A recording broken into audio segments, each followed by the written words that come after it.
Hey everybody. Well, I thought this was a week I wasn't going to do a whole lot.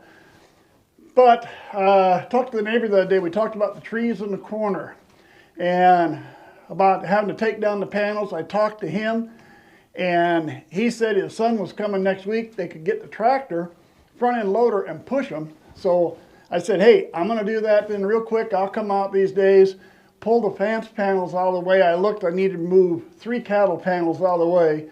Then he can push all the trees over. So in order to do that, I decided I wanted to move everybody around. So I moved the ewes over, split the pen back down, and these 2 guys, I got them right here with me now, but those 2 I moved over to where they were next to the ewes.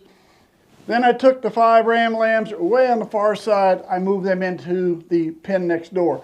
That way, technically, everybody got to go out to pasture. I opened the gates, I let everybody out in the pastures. That left that far west pen totally empty. Nobody is in either the pasture or the pen. I can drive back and forth, go in and out. That way I can work on pulling those panels down. And if he pushes them down this week, if we don't get the 6 inches of snow one of the weathermen is calling for, then maybe I can go out and start cutting some of that wood up. So that's why I moved everybody over. Well, that led me to these guys being nice right close by. And I thought, you know what? I got them right here. They're easy, they're close by. Why don't we just worm them right away? So I went ahead and I threw the ewes were out in the pasture anyway. I closed the gate, opened the divider gate. These guys came over. They're used to being up here. They came right up inside. I got them in here. I've got some wormer mixed up. We'll see how this works. Anyway, we're going to worm them. Let me get them in a smaller spot. We'll see if we can catch them, what we can do. All right, so I locked them in this half of this. It's a little bigger, but I think I can get a hold of them this way. And all I got to do, the whirl, it's just oral. Stick that in their mouth. I got the first one in for the little black one. I think he's going to be the toughest one to catch. So we'll start with him. You weren't too bad to catch. Open up.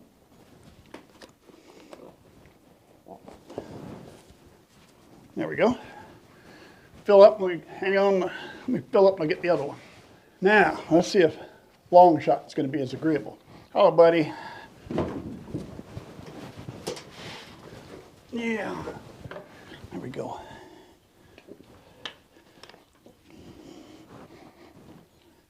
Get it turned around here.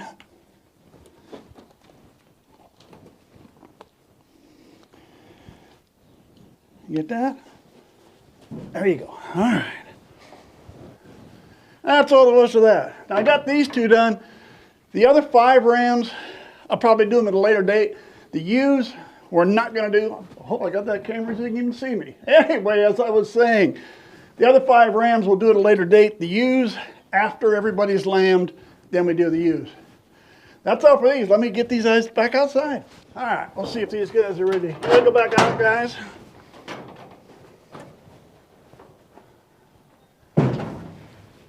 How about it? Ready to go out? Doesn't taste good, does it? Long shot.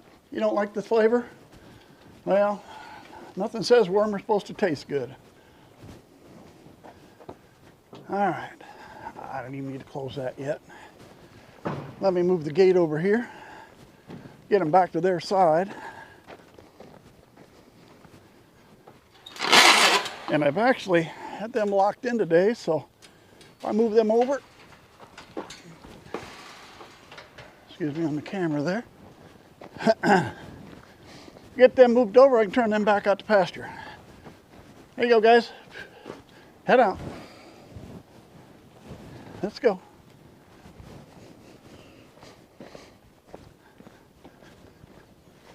Yeah, you want to go back out in the grass? No reason why you can't. Hang on.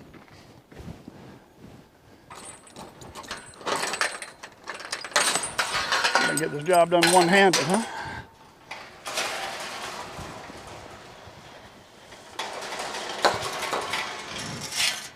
Everybody has enjoyed the nice warm January weather. I'd have to say everybody's happy with the nice January weather. The other guys are out in that pasture. And I'll tell you what, I have seen nothing in between them. Nothing. I haven't seen any fights, any disagreements through the fence. Nothing. So that's good. I'm glad for that. The ewes are all over in that one. And like I said, I think they're enjoying the warm weather and the sun. Unfortunately, the weatherman's right, it's going to snow in a couple days. So, but hey, it's January. I got my first job done. I got a few other things to do. I'm going to go out later. Either later today or tomorrow, I'll take the panels down. I'll show you what I'm doing to get ready for taking those trees down later then. Hey everybody, well, it's the last nice day before the snow comes, if the weatherman's right. They're still not sure. Could be 2 inches, could be 6 inches. Either way, it's going to be snow.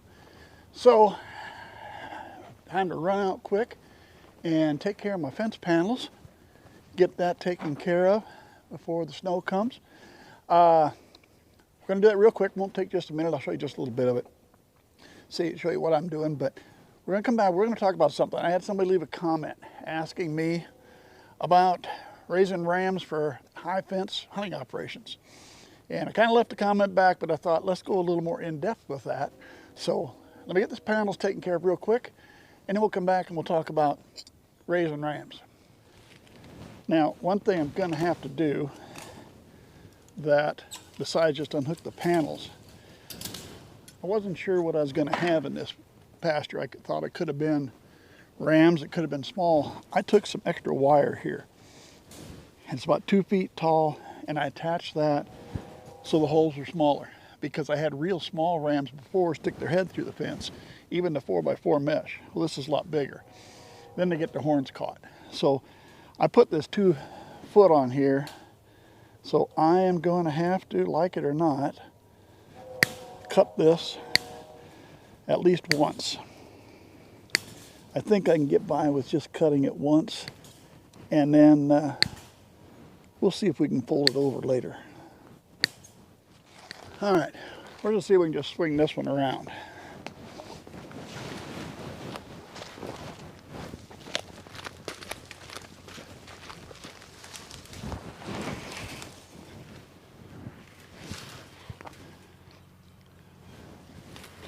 Should have brought a piece of wire with me. Whole bucket full of wire, and I forget to bring one along to tie it back. All right, I probably should show you too. Here's the first one I took down. There's the trees we're working at. You can see that one snapped off. That's about 10, 12 feet up. It's leaning against this one. And then there's still 2 or 3 more on the other side. And they're not real big, maybe 10, 12 inches across, something like that. The idea is to push them all this way. I'll probably lose this steel post, but I'm sure the ground is frozen. I can't get it out. I will try, but I know it's coming. So I want 2 more panels. That's 32 more feet that way. That gives him a total of 48 feet wide opening to shove them out this way. All right. Here's what I'm going to try to do. This panel and that panel are all loose. I just have to take it off this post, but I've tied the 2 panels together. I'm going to try to swing this one all the way around to that one, and then swing both out of the way. That way I don't have to cut my wire a second time here. This may not work. I don't know. We're going to try it though. So I've got enough for the post, so what I'm doing is just tie the 2 together. Here we go.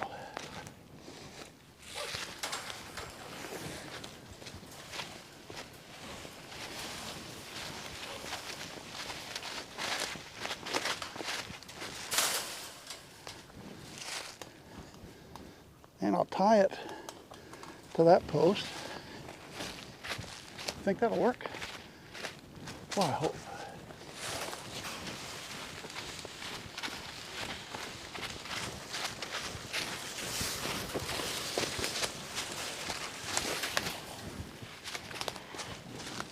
All the way over, tie it to this one.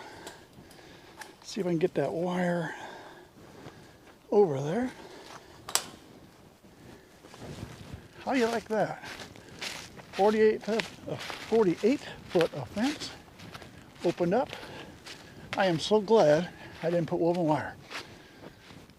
Let's talk about raising rams. All right, raising rams for high fence hunting operations. We can take these guys right here.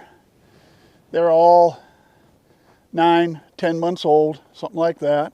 So they do tend to grow fairly fast, but I think there's a lot into it, and it was more than I could really cover just in a comment. So that's why I thought I wanted to make a video on this and get a little more in depth if that's something that you're thinking of doing.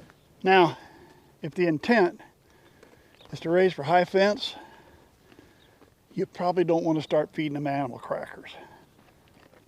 No, they get a little bit too friendly when you feed them animal crackers, so that's probably not something you should do. A couple of the girls over there too. One more. That's all you get. There you go. Yeah, so I'm raising for high fence. I don't want to get them like this, not for high fence, but if you keep them for breeding, that's another thing. Now, let's go from there. So the very first thing is going to be, what's your market? All right? We can say that we're going to raise rams for high fence hunting operations, but if you have them in your area, you need to know a little about them before you start. Okay, first off, what kind of sheep do they really like? I mean, I'm dealing with painted desert here. There's black Hawaiian, there's Texas Doll, there's black belly, or when you cross black bellies, you get Corsicans, there's Mouflons. What do the guys want that are in the high fence hunting operations? What do they want that's in your area? So, or how far away do they have to go for something? Do they have some species that are right next door? Do they raise them themselves? But do they have others that they got to drive 5, 6, 7 hours to go get them or more? So know what your high fence hunting operations use. What kind of rams are they looking for? Next, there are differences in high fence hunting operations. I have seen high fence hunting operations that are trophy. I mean, they're looking at, when you go in there, you could be spending $2,000, $3,000, $5,000, whatever, to shoot a big trophy ram. I've seen other operations that take rams that aren't much bigger than Long Shot over there or Stu out there, and they're selling hunts there for maybe $500 or $600, because what they're after is, they're after the guy that wants to come in and shoot a sheep, but he's not interested in a trophy. He doesn't have $2,000, $3,000, $4,000 to spend on the sheep hunt. He'd like to do that for $500 or $600. Or what's even more is, a lot of guys can take their kids, 10, 11, 12-year-old kids, and I mean, even a ram as small as these is a trophy for a 10 or 12-year-old kid for going out in his first hunt. So what is the guy that you're going to sell to? What do they specialize in? Are they for trophy hunts? Or are they just the $500, $600 hunts? Because that's going to determine the sheep they're looking for. You know, a lot of sheep in this neighborhood, again, I'm dealing registered sheep now, all right? Not non-registered, I'm dealing registered. So I can also be talking, when people are looking at that ram saying, oh, I'd buy that ram for a shooter ram, but there's another guy saying, look at those genetics, I want to buy that ram for a breeder ram. So now we're talking totally different thing again. But on that basis, I sell weanlings, can go for $200, $250, something like that. Might depend a little on their genetics. Maybe now when they get to be a little over a year old, year and a half, that price is going to go up. But a high fence hunting operation may be looking at Stu or Long Shot over here that's got a pretty, for 9 months old, it's got a pretty decent horn on it. If he can buy that ram for $300, and maybe he can get it bought for $300 and then sell that hunt for $600, maybe that's what he's doing.